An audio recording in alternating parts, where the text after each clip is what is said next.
I want everybody to really kind of think, this is about a conversation, but also if anybody has questions or wants to jump up and argue with us, it's a process, so it's really, not us sitting here. But I love the idea. Me and him have never met actually before physically. It's always been emailed, but we sent files back and forth. I actually wanted to send you a really classic Trojan Records dub reggae CD. He's like, Paul, I don't listen to CDs anymore. Can you send the files?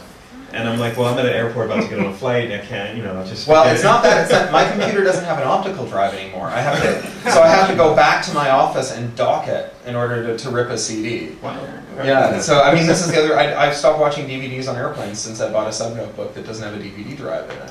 So you just convert everything and just use the file. There we go. Yeah. But, well, when we were going back and forth about writing the introduction to Sound and Bound, that was a very funny thing, is I actually did... Most of the people in the book were kept in this kind of... little bubble, and I wanted to make sure that, say for example, Brian Eno, he's like, Paul, you still working that book like a couple of years after you're supposed to turn the essay in? Let's see, Moby, we had him interviewed by this woman, Lucy Walker, who's a really interesting filmmaker. She just did a book called Blind Sight, Young Kids Climbing Mount Himalayas and so on. But it was like herding quantum cats. And everybody, intense schedules. And 36 essays by 36 egomaniacs. And the good part about it is that they're focused. Egomania, it really is about monomania. And it's amazing to see, because as an editor of an anthology, I have to admit, I probably won't do one again. My next book's going to be about ice. And, I went down to Antarctica after finishing the book. So it was kind of like a way of chilling out, all puns intended. But MIT as an academic press, and then the publisher for yours, you're looking at children's fiction, which I'm finding really a very interesting connection, because the book, this is just something I wanted to ask, is it something that's prescriptive? Like you want to speak to a young kid, but you want to tell them a story that'll get them interested in computers.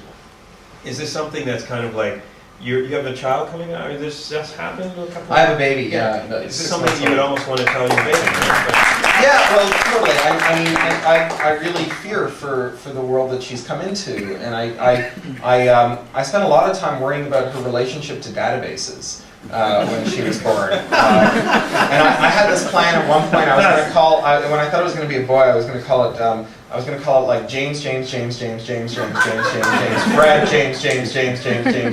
then I was going to have another one a year later and call it James, Fred, James. And then the idea being that you have like two people whose birth date is like within a year of each other, and they have the same surname, and their first name gets truncated by databases, and they'd be forever entangled, right? And then I tried to convince my wife that our kid should have a MySQL code injection attack as a middle name. If you ever tried to put her name into a database, it would fall over. My initial take on this would be really cool to name your kid +++ATH. Which would make the modem hang up, but that was the modem. So I really worried about her relationship to the database, and I was trying to engineer like a name that would have a lot of collisions. So like I wanted her name at one point to be Abkadefki, Jekyll and Awkward Stubixes, which is my alphabet. And because again, you Google Abkadefki, Jekyll and Awkward Stubixes, you're going to get way more hits for the alphabet than you will for her forever. Right?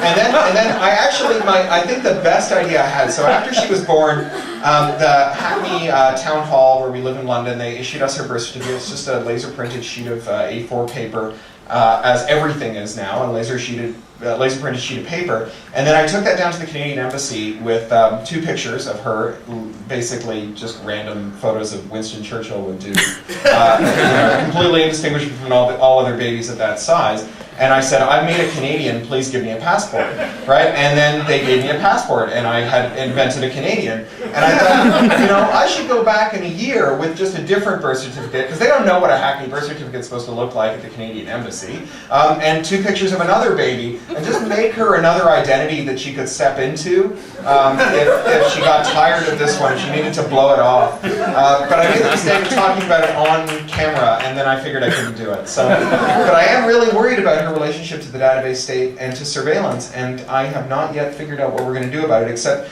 the one thing I know we're going to do is her pocket money is going to be earned based on how many CCTVs she can photograph, because I never want them to fade in the background for her. So she's going to get a penny for every photograph of the CCTV camera.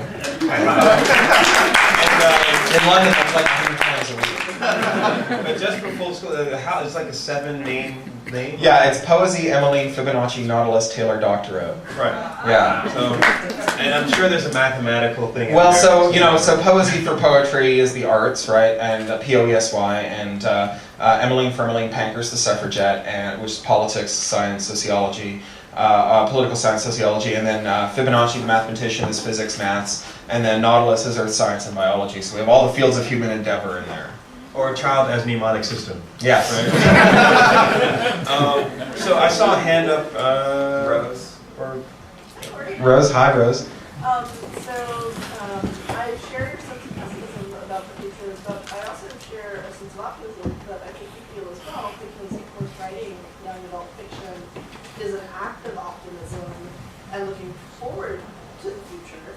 And one of the points that you brought up I thought was really interesting, where you mentioned that children today share something in common with young adults maybe 35 to 40 years ago, with the do not fold, bend, spindle, and mutilate kind of culture. And one of the things I wanted to bring up to the group is that Stuart Brand came out of that.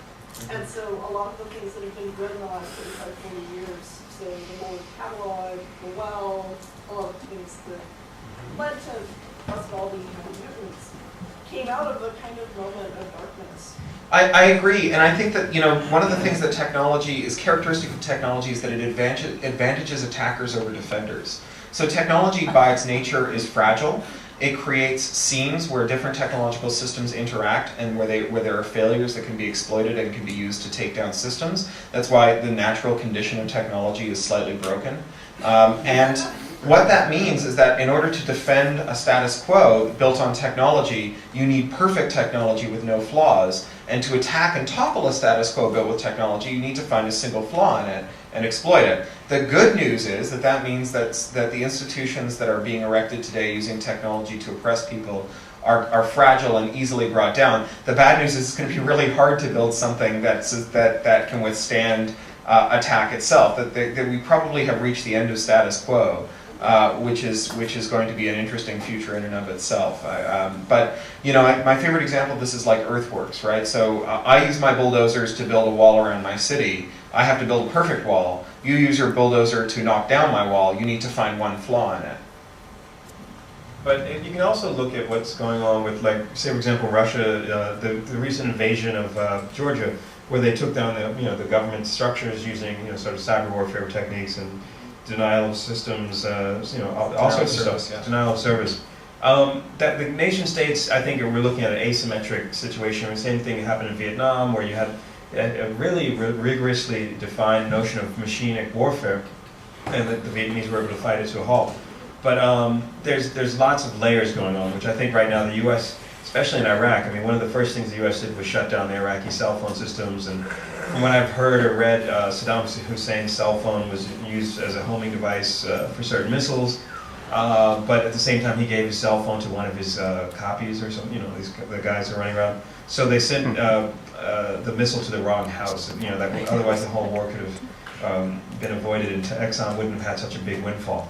But the way that these things are going, I'm really fascinated with looking at people like what he's up to, or Wynne Gibson, Bruce Sterling, Gil Stevenson, and there's a couple other really interesting.